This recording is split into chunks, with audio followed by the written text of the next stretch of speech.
IB Nation, welcome back to another edition of the Irish Breakdown Podcast. It's Thursday. That means we are 2 days away from game day. Notre Dame comes back home, a place that has not been friendly for Notre Dame so far. Uh, MAC team's home stadium, not a great thing. Notre Dame likes being on the road and playing Power 5 opponents or Power 4 opponents. That's where the Notre Dame Fighting Irish have thrived, but they're going to look to change that on Saturday when the Miami, Ohio Redhawks come to town. That's Ryan Roberts. Y'all know that dude. And we are going to break down our keys to victory for this weekend's game for Notre Dame. And then, of course, we will then dive into our predictions. We'll make our predictions for the show. And then at 2 o'clock, around 2 o'clock, I'll be joined by Bill Bender from Sporting News. And he and I are going to, Ryan, it's going to be a really good weekend of college football, man. We're going to preview and make predictions for Tennessee, Oklahoma, Michigan, USC, Utah, Oklahoma State, which is going to be a very good game, I think. And then there's a great Friday night game on it, or I should say a great game, a very intriguing game Friday night between Illinois and Nebraska. Second week in a row, there's been a really intriguing Friday night game. Last week we previewed and made predictions for Arizona, Kansas State. Wildcats got that one done. And then this week it's going to be Illinois, Nebraska. So it's two teams that are 3-0 right now in the Big Ten and looking to both claim their first conference win. So we'll dive into that in hour two. But hour one is the big show, right? It is the main event. It is the Fighting Irish of Notre Dame gets Miami of Ohio. The Redhawks come into this game 0-2, which is certainly quite a fall from last season when they started 0-1. They lost to Miami, but then they went on a roll, beat Cincinnati on the road, and had a great season, had a loss to Toledo in the regular season, got a rematch win in the MAC championship, and they are the reigning MAC champions, and they're going to look to salvage their season. This is a backs against the wall, nothing to lose type of game for Miami, Ryan. And it's also, it's not an important game for Notre Dame necessarily because beating this opponent means you've arrived, but I do think it is a big moment for Notre Dame and certainly a tremendous opportunity for Notre Dame to really get their season back on track. The win over Purdue was great, but now it's about, can you string together some dominant performances? Well, I think this week's also about sanity of my understanding of what this Notre Dame team is, because I have no idea who they are right now. I mean, I was just talking about this earlier, Brian, and it's like you go on the road and you beat a top 25 SEC school in a very hostile environment week one in tough fashion. Then you come home and you lose a just stinker of a game to a MAC team. And then you come out the next week and you beat a Big Ten team by 59 points. I have no idea who this team is. Zero idea. I really honestly don't know what this Notre Dame team is, except for talented, which is how you can beat a Big Ten team by 59 points in a given ball game, and why you can go down to Texas A&M and dominate them in the biggest portion of the game. Like, I truly have no idea. So, like, for my own sanity, I think that at least I'll get another game of like, okay, maybe that's what that team is. Maybe this is what Notre Dame football is in 2024, because I'm still because I think we saw three completely different football teams in 3 weeks. Yep. Like, in my opinion, just three different formatted teams, mental teams. Like, they were just a different component each and every week, which has just been fascinating, but also a roller coaster for Notre Dame fans to kind of follow along with. But at the end of the day, you're coming off of a high, beating a team by the way that you did 66-7 against Purdue. This is a chance to build off of that, right? To be able to stack games. That's what I kept talking about in the post-game show this past weekend is at the end of the day, none of this matters unless you're able to stack games and stack accordingly and then show progress each and every week. If you go back and you just kind of have a lifeless mentality or a lifeless approach to this game, then nothing has changed. It is just still this sporadic, just kind of multi-personality team that you don't really have a developed understanding of. I want to know who this team is this weekend. I think I'm going to know. I think I know what team's going to come this weekend, but ultimately, you never can know with this football team right now. I am just kind of in wait and see mode to see if I get some more data points on what Notre Dame football is in 2024. Ryan, you said exactly what I said in shows earlier this week. We have literally seen 3 different Notre Dame teams. We saw like a top 10 to 15 team that went on the road and beat A&M. We saw a maybe top 50 team get beat by Northern Illinois, maybe. And I only say that because I've seen a lot of bad teams so far this season in college football. And then we saw a team against Purdue that could beat just about anybody if they play that way on a week-to-week basis in all phases of the game. And so who is Notre Dame, right? Are they that team? Are they the A&M team? Are they somewhere in the middle? Or, were those anomalies, and we're going to see a lot more of the Northern Illinois game? We're going to find out here, right? And that's what kind of makes this season fun, and Yep. it's something that as you project forward, you know, more data points you get, the more confident you feel of who this team is going to be, because either Right.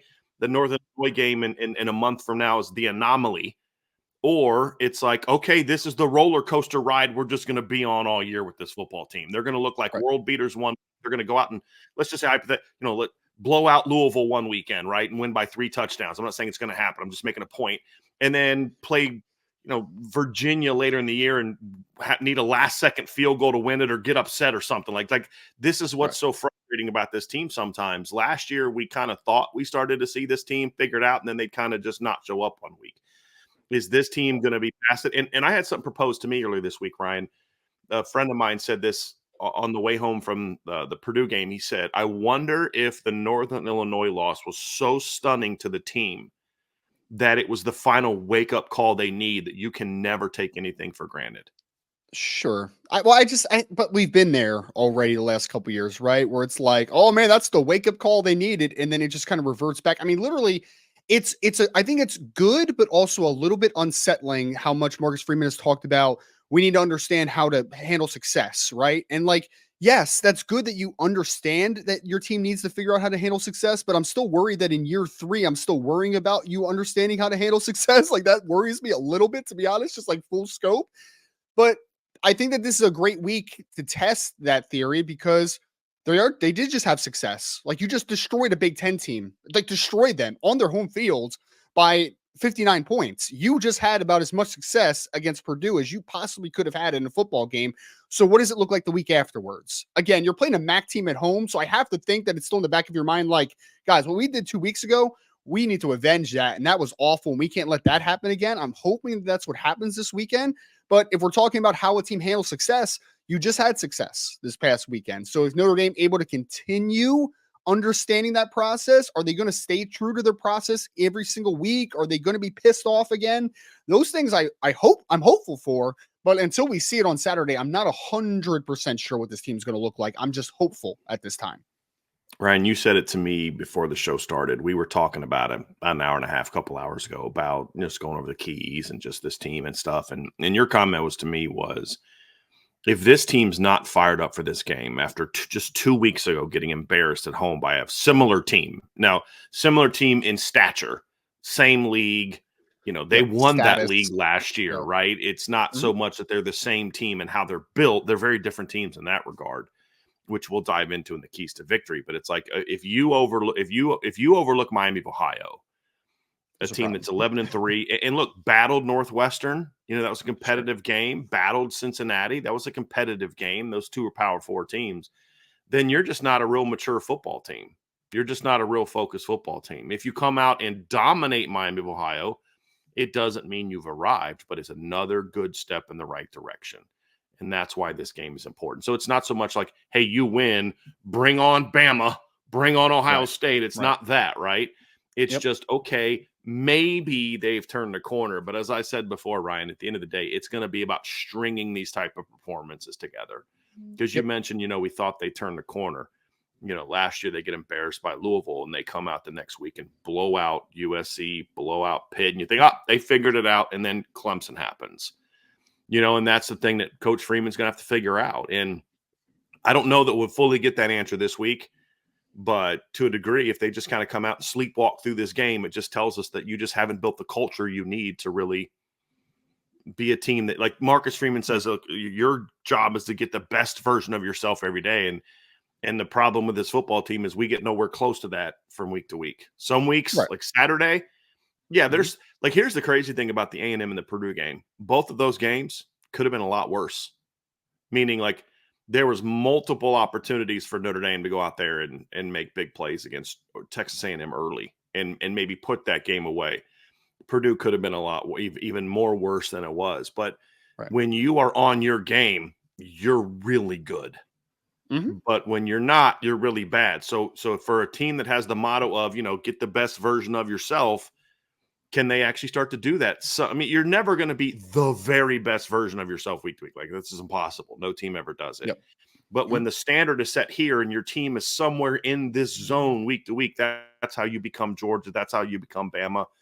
Georgia had a down week last week. They figured it out and won a football game. Exactly. Right. Yep. Exactly. And so that's going to be the key is can you do that? And when you play a team like this, I want to see this team ticked off a little bit. They should still have the 66-7 should not have wiped that chip off their shoulder. It should not have. And we're going to find out Saturday if it did. Yep. So, Ryan, let's get into the keys to victory against Miami of Ohio. And these are going to be specific to Miami of Ohio, but also things that I do think project to the next, to future games. But I do think these are things that you and I have discussed that are specific to this game and being able to have success against Miami of Ohio. There's always the big things, right? We don't need to dive into them. You don't want to lose the turnover battle like you did against Northern Illinois. You want to make sure field position is something that you handle, not a lot of bad penalties and play focus, play hard, in the turnover battle. Yeah. Right. Yep, those are things that should be assumed on both sides of the ball, but we're going to get specific with what this team needs to do against Miami of Ohio. And we're going to start with the offense. And everybody knows what key number 1 is going to be. It's a fast start. Don't suck. Yeah, no, that was between you and I. We joked. I said, hey, can we just make the key to victory? Don't suck. Because if they do that, they'll win. Yes. But it's start fast. And we always go start fast. And it's for different reasons that week after week. But this week is similar to last week, Ryan, in that you need to continue to build confidence for yourselves. You're going to be in front of a home crowd that's not overly pleased with you still, based on what they saw last time, and understandably so. Give them something to get excited about, number 1. Get your home crowd excited about this game. This team still needs to continue building confidence. There's aspects of a start fast that I hope to see. Throwing the football, things along those lines that are there offensively, but it's about getting confidence in yourself, and it's about eliminating any thought in Miami's minds that they have a shot in this football game. And that's a big key is you need to build that confidence, and you need to let them know, hey guys, sorry, not today. We're still pissed off, and unfortunately for you, you're going to suffer the consequences. Because I don't think a fast start offensively is just based upon the first drive. I mean, we saw them go down and score against Northern Illinois first in that football game, and then it was just tough from there Same on against out. Texas A&M. They went down and got points on their first drive, and then nothing after that. And then it just stalled. The difference between Purdue and what we see in the first couple of games is that I think they may have had a 3-and-out maybe on their second drive against Purdue. They went touchdown drive, 3-and-out, touchdown drive. Yeah. But the big piece is though is that if you take a 5-drive sample size, Notre Dame was humming last week. They were consistently moving the football outside of one drive. They went down and they were scoring points consistently. You need to be able to create that momentum early in a football game. I mean, I put it quite simply, I thought Notre Dame on both sides of the ball, and I'll echo this again when we get to defense. I thought they were pissed off last week, and I thought that they felt disrespected, and I felt like they were urgent last week. I keep talking about urgency. I feel like every single week with this football team, let's come out. Let's change tempos a little bit. I don't need you to be high octane all the time, but let's get out of the huddle. Let's get going. Let's move it a little bit, right? Let's not just be the same tempo each and every time. And I thought that you saw a little bit of a changing of the tempo last week, which was good. And I think that the urgency more than anything, though, outside of tempo was very important last week. Everything, you always say, what's a word that you hear Marcus Freeman talk about all the time? Intentional. This was intentional. Everything last week offensively felt intentional. It felt like it worked off of each other well. Everything they did, running game wise, passing game wise, even the misses they had, everything felt like it was cohesive and it made sense. And I understood why they were trying to accomplish what they did last week. I thought it was a beautifully called game by Mike Denbrock last week. I thought he did a tremendous job. This week, first and foremost, let's get the game plan the same, right? The standardized, that type of thing, but also Riley Leonard, the rest of the leaders in this offense, let's come out with some juice, man. Let's go out and make some plays. I need to see a guy create an explosive. I need to see a guy get things going. I need to see Riley Leonard drag a tackler for a first down on the first drive and get up and give him a little bit of a first down, buddy. Let's get going here, right? That urgency, that excitement to play offensive football. You saw it last week at Purdue, and I think that you need to continue to see it because, man, it's there It's just has not been consistent up until Yeah. this point. It needs to become a more consistent focal of this team. Ryan, absolutely the point about starting fast is not your first drive. It's your first sequence of drives. And to your point, by the end of the first quarter, Notre Dame's up 14-0. By the middle of the second quarter, not even to the middle of the second quarter, it's 21-0, and it's basically game's over.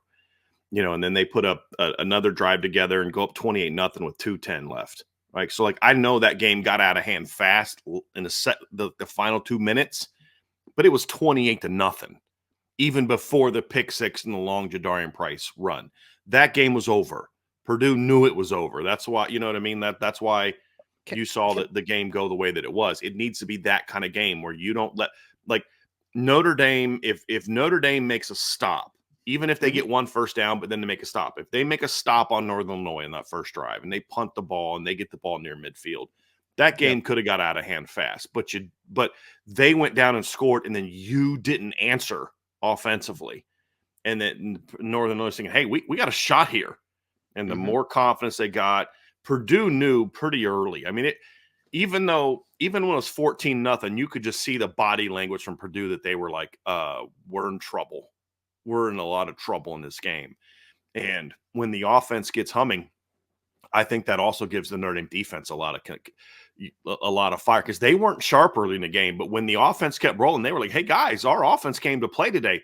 Let's go ball out. And you just saw them be more aggressive in attack. And that's another key reason why a fast start matters, Ryan. Well, and I was going to say is that I think that's a perfect point leading into it, is that one of my biggest criticisms over Coach Freeman and just kind of his philosophy overall to date and to this point was we always talk about complementary football, right? But I feel like it's always the offense complementing the defense all the time. Let's play great defense and offense does what it needs to do and we'll get the job done. When I'm always like, hey, why can't it for one time be the defense that complements this offense, right? Like, why can't the offense be the main ingredients to this victory? And I think that we saw that last week. Again, that was a change. That was a difference of opinion, but like offensively played great, defensively played great. But I do think in the early portion of this game, like the first quarter and a half, it was like that offense is playing great. They're playing at a great level. And I felt like the defense was feeding off of it a good deal. So I just want to see that offense come out with urgency and that intentional aspect to kind of how they're approaching the game. Because if they do, for once, I would like to see a cohesive team where offensively and defensively, they're coordinating off of one another, not one more than the other. So offensively, again, I just think that the fast start will set the table for a defense to be excited. But overall, I just think that the offense has still questions to answer on a week-to-week basis. And I think that they could do it with a fast start. I also think momentum in this game is important, Ryan, going into next weekend. So when you want to talk about they shouldn't look past this opponent, we will, because we don't have to play on Saturday. I think another week of confidence in this offense for themselves and then for the defense is going to be much needed heading into next weekend's game against Louisville. There's no doubt. Let's get to key number 2, Ryan. This isn't a very important one. The outside receivers must step up and play well. Yeah. When you look at this Miami of Ohio defense, they're going to do a lot of different things for Notre Dame. They're going to mix up some of their looks, but they're going to be a team that I look at them, they're trying to force the ball to the perimeter. They are going to play a lot of cover 3 in early downs, especially after what we saw from Notre Dame last week.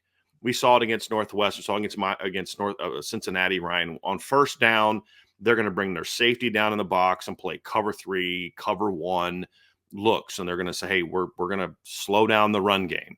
And then as you get into like second and long, they may mix up their 2 high looks. And then on third down, they'll mix up man and zone and bring some pressures and those type of things. But in early downs, it's going to be cover 1. You're going to get some off corner looks where you're going to have to be effective. And so what we're going to need to see from the receivers, Ryan, on the outside, Bo Collins, Jaden Thomas, Chris Mitchell, KK Smith, Jordan Faison, whoever's playing outside, this is a week where you have to be effective. And there's a couple different things to that, Ryan. Number one is you got to win. You're going to get some one-on-ones. You got to win. These are 2 long corners that are pretty smooth, fluid athletes that you and I both like on film. The sophomore's a real smooth, fluid kid. The freshman's like 6'2", very long guy. And you're going to have to, they're going to make you compete for the football down the field. But the thing that I look at, Ryan, is you've got to come off the line with some pace. the mistake that some receivers make against off coverage is they come off kind of three quarters and telegraph breaking routes, and that allows those corners to plant and drive. You got to come off with urgency. We talk about this all the time, right? How many times last year we talked about the receivers coming off with urgency? You got to eat up that cushion as fast as you can, because if you can get them to pedal, then your out cuts, your comeback routes, those are all money, and you're going to be catching the ball with space. And here's the other thing too, Ryan. On the flip side, if you're not doing that, not only are you not catches, but now you run the risk of your quarterback throwing a pick six or an interception because you didn't do your job of driving that guy off the line. And I've had that happen with my receivers. So there's got to be some urgency, but there's going to be opportunities to catch the ball and make plays in the perimeter. And then also there's some in-breaking route stuff that I think could really be effective in this game with the outside receivers, some dig routes where you can kind of get underneath that safety behind the linebackers. This is a game where the outside receivers have a chance to make plays, and they've got to get that part of the offense going. It was very mediocre last year. It's been kind of okay so far this season. You know, Bo Collins made a couple plays here and there. Jaden Thomas has made a couple plays here and there. But overall, the outside receivers haven't really stepped up and made a ton of plays. It's not all their fault. The ball's got to be thrown to them. But they didn't play that great the last couple weeks either. And so that's going to be a big part of it. The way that Miami plays, the structure of their defense creates great opportunities for the outside receivers to feast a little bit. I mean, I think that this is the nature of the Miami, Ohio defense, which is a solid group. I mean, it's a group that fundamentally is going to be in the right spot a lot of the time and have some relatively consistent players on all three levels. But if you're playing against Notre Dame right now, even after they just scored 66 points last week, if I'm a defensive coordinator, I am saying I'm playing a lot of man coverage and I'm getting extra guys in the box because I know Notre Dame can run the football. I know that you have dynamic runners in the backfield. I know that your quarterback can run. So I'm going to try to get an extra defender in the box when I can. And ultimately, the wide receivers have not shown me enough, and the passing game has not shown me enough through 3 weeks that I say I'm worried about them consistently winning one-on-one matchups. Like, they just haven't shown me that ultimately. And I think that Miami, Ohio is going to do that as well because they do play a decent amount of man coverage. They do try to get guys like Ty Wise down as a blitzer in different spots defensively. They're going to try to sneak an extra safety down in the box and run some cover three. Like, they're going to try to do those types of things. And I believe that Notre Dame, until they prove that they can win those matchups, there's no reason for a defense to change. Like, there's no reason. They know what Notre Dame's strength is. They know what their weaknesses are. The minute that a guy or guys like Bo Collins, Chris Mitchell, KK, like Jordan Faison, if he plays outside, like whoever, the minute that those guys showcase that they can win those games, that's when the defensive philosophy going against Notre Dame changes a little bit. And until it does, there's no reason to change it ultimately. Bo has made some nice plays early on, and he's been the best receiver, in my opinion, in 3 games so far. You need him to win his one-on-one matchups. I don't know where Chris Mitchell's been. Like, I have no idea where Chris Mitchell's been. Let him get in and get an opportunity to make a big play. KK, Jordan Faison, Jane Thomas. It doesn't matter to me ultimately who the best receivers are on this team, but until they're able to win outside the numbers, because ultimately, I know Jaden Greathouse hasn't been great through the first couple games of the year, but for some reason I have confidence that he'll figure it out because I think he's a smart, savvy football player, and I think he'll find some zones in the middle of the field and be able to make some plays eventually. But even that, things are going to get a lot more condensed if you can't figure out how to threaten teams outside the numbers a ton. So Bo Collins, Chris Mitchell, KK, Jordan Faison, Jaden Thomas, those guys need to make some plays this week to start loosening up these defenses, because until further notice, Notre Dame is a running football team who struggles to throw the ball outside the numbers. It struggles to push the ball down the field. You have to prove them wrong eventually, and hopefully this is the week they start to prove that wrong. Ryan, the other thing about this too is this is actually a Miami defense that's been a pretty good pass defense the last couple of years. They ranked in the top 30 last year in pass defense. They gave up under 200 yards a game. And so far this season, they're only giving up 182 yards per game and 5.7 yards per attempt. And, you know, they've done some good things defensively. And part of it is because they do have we're not going to give up the big play type of pass defense. I mean, they held Northwestern to 5.9 yards per attempt. They held Cincinnati to 5.5 yards per attempt.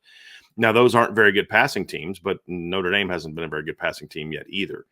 So this isn't going to be a drop back and chuck it deep all game type of game. That's just not there. But there are some shots to take. This is more about efficiency, finding those openings in the intermediate parts of the field, getting your guys in space. I do think there's some opportunities to create some.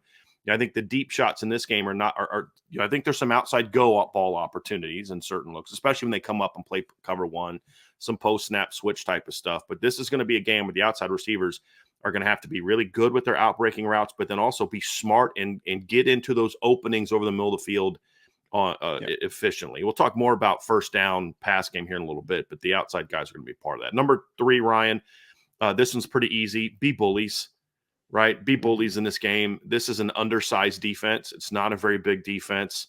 I mean, I literally coached an FCS team that had bigger D tackles than this defensive line has. Now they're quick and they're pretty good athletes and they penetrate, and it's just going to be like their quickness against Rocco Spindler's size. He's going to have like 70-pound advantage on one of those kids, but they're going to be quick and they're going to penetrate, but you need to be bullies. You know, Matt Salopek is a heck of a college linebacker. I mean, he's that typical MAC kid that is just smart, you know, quality athlete for that level, instinctive, makes a ton of tackles, but he's not a very big guy, you know, and you look at Ty Wise has got some good size and he's athletic, but he's not he doesn't have if you could put Ty Wise and Matt Salopek into one player, that's a pretty darn good football player. You know what I mean? Mm-hmm. But this is an undersized defense that has been very susceptible to a good ground game, which is partly why they've gone to the defense they're going. If you go back and look early 2023, they were trying to play a lot of 2-shell, and teams were just ripping them up on the ground, and they were kind of forced to go to a bit more of a single high safety look in order to get extra guys in the box to be able to defend the run better. I mean, you look early last year, Ryan, they gave up over 250 yards or more in 2 of their first 3 games against the run. Cincinnati got them for 273 and Miami got them for 250.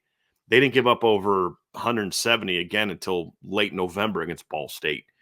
And held Toledo to minus 100 in the championship game. So they had to alter their structure. But Notre Dame just faced a team whose entire game plan was built around stopping the run, and they just ripped them apart. And so it really comes down to you got to push them around. I mean, I'm watching Cincinnati, and there's a couple snaps, Ryan, where they're just taking their D tackles and just driving them 4 or 5 yards off the ball. We need to see a lot of that from Notre Dame in this game. They need to be bullies. And if they can get a push, then I think the run game gets going. And it's just like every other week, Ryan. Look, whether it's Miami, Ohio, or Miami, Florida, whether it's Georgia State or Georgia, if you get these running backs in space, they're going to do some things. And that's going to be the key for the offensive line. The best duo on this defense for Miami, as far as comparing levels, is the second level easily. I mean, Salopek and Wise on the second level as the linebackers, like that's the best pair they have on this team. I mean, both kids were incredibly productive last year. Salopek is more of the true Mike, while Wise is a little bit more of the playmaker. Like you're going to blitz him all over the place a little bit. He's a little bit faster and more explosive, or actually a lot more faster and a lot more explosive. Real quick, Ryan, I want to put numbers to what you're talking about here real quick. So last year, Matt Salopek had 143 tackles and 74 solos, 8.5 tackles for loss, 3 sacks, right? So again, a lot of it was tackles and stuff. Ty Wise had 122 tackles, 61 solos, so he had a lot more assisted tackles, but he had 8 sacks. Yes. In 5 pass breakups. So you talk about putting some numbers to what you just said is one guy's just that around the ball, Mike linebacker. The other guy's that disruptive, attacking, force fumbles, tackles for loss, pass breakups, things like that. The disruptive kind of guy. Just wanted to give some numbers to that. Yeah. Well, the worst thing that linebackers hate is cloudy vision when you're playing on the second level. And the best way to create cloudy vision for an offense is to be able to drive guys off the ball on the front line and to be able to cloud that vision. And ultimately, like this is the formula that Miami, Ohio has always kind of gravitated towards under Coach Martin, is they like the penetration style interior defensive lineman. I remember when they had like Doug Costin a few years ago that ended up playing with the Jaguars for a couple years, but he was 6'2", 280 pounds soaking wet. Like he was not a big dude at all. He was just first step, quickness, one gap. Like that was what he was going to ultimately be. It's a little bit of the same things. The big advantage that you have is, that Sam Pendleton, when he gets inside of you, like that dude's going to do something, right? Like he's a physical dude. Pat Coogan's a big body as a center. And then you have Rocco Spindler, who his whole game is predicated off of moving dudes, being physical, right? So you have the advantage physically, I just want them to actualize that ability they have, because we've seen it in moments, but being able to consistently drive off, staying low, maintaining good leverage, you have a chance to run on this team all day. I mean, you do, because it's going to take one guy getting displaced in the cloud division of Salopek to be able to spring a big play. And we have seen this. So like the first 3 weeks, Brian, I would say like the thing about Jeremiah Love and Jadarian Price compared to what you have with like Audric Estime, right? Audric Estime was more of an efficient runner. He was always going to get 3. He was always going to get 5. He was always going to get 6. Like you knew he was going to get that. You are a little bit more feast or famine with the running backs you have now, because they're more predicated on big plays, right? Like there's going to be, especially Jadarian. yeah, Right. There's going to be some negative ones. Great point, because I think that Love with the 210 that he now has on his frame, or 205, and 210, he's also getting more patient. You know, yes, especially against Purdue, Ryan. There was times where he just said, "You know what? I'm going to get 4 on this play." Like yeah, that's the read. and, Early and against A&M, he was kind of let me pop one. I think he yeah, settled in. Jadarian, I think, is still trying to. I don't get a lot of as many carries. I'm going to try to score every time. and he did, But he right, kind of right, his touchdown to carry ratio is pretty good. But yes, yes, you are correct. They're not the 240-pound running back that's just going to put his foot in the ground yeah, and pound, then break one like yeah. Audric was last year. Yeah. Jeremiah is much more, can get 3 when there's 3 there, can get 4 when there's 4 there, can get 1 when there's 1 there. Like he's been more efficient, but overall, they're much more the team. They're still the duo that's going to break a 70-yarder, but then maybe, they do a little bit too much and they get -1, right? Like Right. that's just going to be kind of their game. Jarian Price is like the perfect outside zone runner, like, because just one cut and he's going to be able to explode vertically. Like that's his Mm-hmm. game ultimately. Yep. But with that in mind, I do want to see more efficiency. And I think that this is a team to get more efficient with, because again, I think that if you give Jeremiah Love 6, I think he can make 9. If you give him 1, I think he could be at 5. I think that Jadarian Price could do a lot of those same things as well. I really want to see a little bit less of a feast or famine against an inferior opponent. I want to see more efficiency, especially in this type of game. And it starts with the big guys up front, because yes, the tackles are still undersized from a weight perspective, but ultimately your interior the offensive line now is not undersized. Like Yep. that is a big interior offensive line. You have the clear advantage up front in that regard. Ryan, just some notes before we move, or some data before we move on to point 5. And run game wise, I had Notre Dame under 50% efficiency in both of the first 2 games. They were at 66.7 against Purdue. And this is with the first team offense and Riley Leonard. They were 61.5% efficient on first down, 71.4% efficient on second down. So about 64, 65%, because you had twice as many first down runs. But like that's the thing, is you got to build on that. You have to build on that. You were over 60% running left. You were over 60% running right. Like that's what you're referring to. It's great to get the big runs, but put yourself in 2nd and 6 and instead of 2nd and 12. Look, you can go 1st and 20 and pop a 70-yarder against Purdue. That may not work against Georgia. That may not work against Texas and Ohio State and Bama. That's the whole point. So it is that efficiency there. Now, 2nd and 2, that's when you might start popping some of those big runs. So it was a good first step. But when only one of your 3 games is that way, that's the number that's different. That's the anomaly. And to your point, if they can come out and be more efficient and just pound this team and then break the big runs, I mean, they may just come out and break big runs early. I mean, could certainly see that. But it's also combining that with and it's not even about the running backs. I want to see this offensive line come out and do what they need to do. I'm going to see them show the maturity for a young group to come out and say, hey, listen, we're going to play bully ball and just beat these guys up. And I'm not talking about running the ball a million times. I'm talking about their style, the mentality that the line has.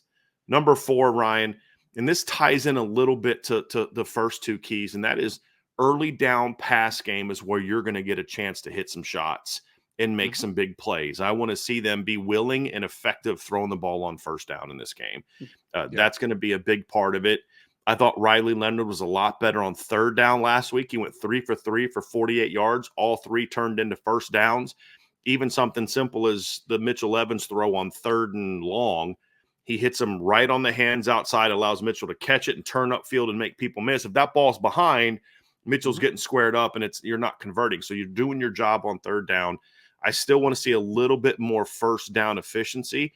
It was better last week. Riley went 5 of 7 on first down for 42 yards. Purdue was giving you some quick stuff. You took advantage of it. There's going to be some opportunities again for early down success, because that's when you're going to get Purdue with with their thought process of stop the run, stop the run, stop the run, stop the run, first and second down, especially second down and short, if you get some early first and some good first down gains, is where I think this pass offense has a chance to really take advantage and find some big plays. I'm not saying I want them to come out and throw it every time, but I think early down pass game success is where I want to see this offense get rolling. This is not a week where I want to see them come back and throw a bunch of bombs. I don't know that that's fits what Miami does. Miami wants to not let you do that, and I don't think it's needed. I think getting guys in space, that is something you can take advantage of this week, and I want to see them. And that doesn't mean you don't take some shots, because there are some opportunities there, but you've got to kind of find those and probe for those. But the intermediate game, the horizontal stretch game, there's going to be some opportunities. And I would like to see Notre Dame. They've been running a lot of four verts the first couple of games. We didn't see that last week. It wasn't really needed last week. But early downs, cover 3, cover 1, I don't be surprised if we see some of that stuff. And then the wrinkles off of it. Looks like four verts, bring that outside guy under, and then maybe bring a crosser under. I mean, there's some different things they can do with levels that I think could have some success against Miami, Ohio, Ryan. But a lot of that success is going to be on first and second down, or needs to be on first and second down. I mean, if I'm Miami, Ohio, again, like going back to their perspective, you know that this team is more talented than you. I mean, just listen to Coach Martin's press conference, right? Where it's just like he's just gassing up Notre Dame the entire time, right? I know he's got love for Notre Dame, but like he knows how talented this team is. And if you're the Miami, Ohio defense, what is the only way that you have a chance to slow this team down and to really decimate them offensively? It's to win first down, ultimately. Like, you want this Notre Dame team to be 2nd and 9, 2nd and 10, 2nd and 12, 3rd and 8. Like, you want them to be working against the sticks consistently. And how do they do that? I would be shocked if they're not super aggressive on first down, right? Like tie-wise, blitzing, different variations of blitz, twists up front, slants to different variations. Like, there's going to be a lot of things happening in first and second level on first down to try to create negatives. Ultimately, you need to create some positives on the first down. 2nd and 1s are your friend. 2nd and 4s are your friend. 3rd and 2s are your friend. Those are your friends in this football game, because Miami, Ohio is not stupid. Coach Martin is a very good coach. He's very intelligent. That whole coaching staff is good. And they are going to come and they're going to say, if we create negatives on first down, that is their best opportunity to get Notre Dame out of their comfort zone. It's their only hope. And that's why the early down pass game has to be effective, because you got to make them pay for those type of things, right? And look, here's the question that I have so far this season on first down, from what I saw in film, a lot of off man. They have 2 long corners. I think they're trying to play a lot more off man. I'm curious if they try to do more press this week because of Notre Dame's inability to really threaten teams outside. Say, like, do you really want to just give up the quick game? That type of thing. And if Notre Dame does, again, that goes back to, okay, now's your chance to go make some plays. Because if you can pass the ball effectively in this game, I do think that's a good sign of things to come, because we talked about this against Northern Illinois and they didn't have success. This is a quality pass defense schematically. And I like the corners. I do want to see, I'll say this, Ryan, I do want to see in some of those early downs, get me some safety on skill matchups in the pass game. That's where I think Notre Dame can really feast in this game. So I would even take some screens, man, like some bubbles, tunnels, like whatever on first down. I mean, there's going to be a lot of pressure and a lot of blitz. Like, let's get the playmakers in space ultimately. So even if it's not a traditional, drop back that people want to see more of, like I will take Jordan Face on a screen for a potential big play. I will take Jeremiah Love in some variation of that. Jadarian Price in this right situation. Like, let's get the athletes in space ultimately. I think that you need to be smart with first down, especially on the other side of it, because I do think that Miami is going to be very aggressive. And Ty Wise is a kid that I've been told from NFL scouts that at 240 plus pounds is probably going to run 4.55. Like, he can run, man. So do not let that kid get a runway. Do not let him get his closing speed working against you. Prove him wrong ultimately on the second level. So that type of stuff I would be open to as well. So we're going to move on to defense next, but before we do, folks, hit that like button, hit the subscribe button, hit the notification bell, share this podcast, give us a 5-star review, and if you've not done so, make sure that you sign up for the message board at boards.irishbreakdown.com.